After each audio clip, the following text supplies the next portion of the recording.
पूर्वी तेहरान में भयंकर हमले की खबर सामने आई। पूर्वी तेहरान में जो रेजिडेंशियल एरियाज हैं वहां पर एक इमारत पर हमला बोला गया। तो एक रिहायशी इमारत को निशाना बनाया गया। अधिकारियों के मुताबिक इस हमले में कम से कम 40 लोगों की मौत हुई है।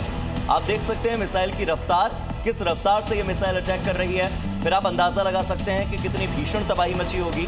और 40 की मौत का आंकड़ा अपने आप में इस बात को बयां करता है कि यह हमला बहुत ही खतरनाक था।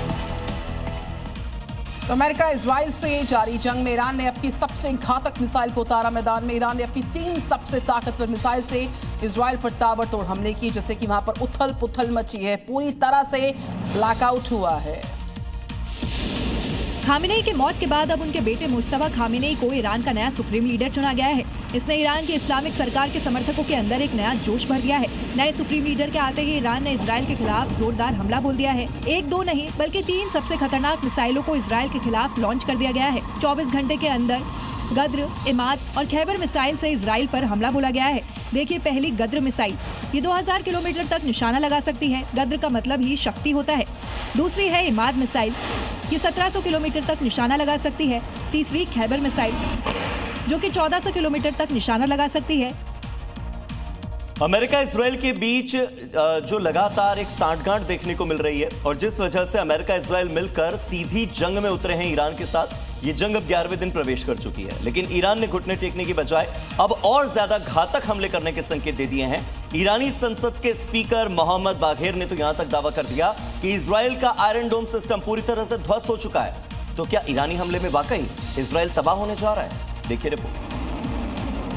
मोहम्मद बाघेर ने इजराइल के उसी आयरन डोम को लेकर ये दावा किया है जिसे बेहद ताकतवर माना जाता है, जो दुश्मनों के हर तरह के मिसाइल और ड्रोन को हवा में ही तबाह कर देता है। लेकिन बाघेर के मुताबिक ईरान को अब पहले की तरह धुआंधार हमले की जरूरत नहीं है।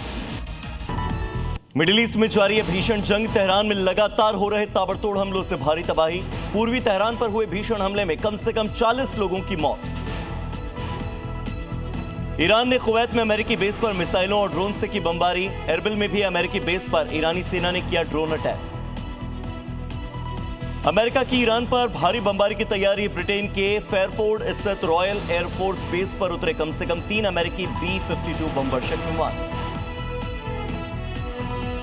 ईरान ने किया 2 अमेरिकी MQ-9 रीपर ड्रोन को मार गिराने का दावा। ईरान ने रीपर ड्रोन को ट्रैक करने और उसे नष्ट करने का बाकायदा एक वीडियो भी जारी किया।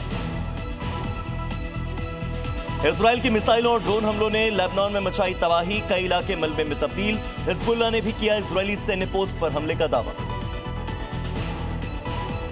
अमेरिकी राष्ट्रपति डोनाल्ड ट्रंप ने कहा, हमने ईरान को बुरी तरह से हराया। ट्रंप बोले, अब ईरान के पास कुछ नहीं बचा।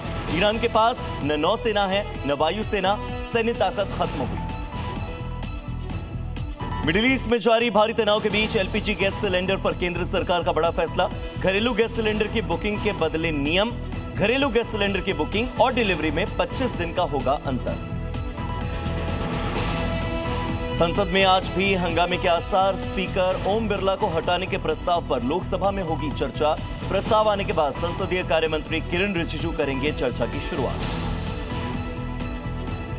गुरुग्राम के सिधरावली इलाके में हुआ बड़ा हादसा। निर्माणाधीन सोसाइटी की दीवार गिरने से 7 मजदूरों की हो गई मौत। ऑपरेशन रेस्क्यू लगातार जारी। प्रशासन ने दिए घटना की जांच के आदेश। महाराष्ट्र के भिवंडी में कचेरीपाड़ा इलाके के फ्रूट मार्केट में लगी भीषण आग। चपेट में आए 5 से 6 गोदाम।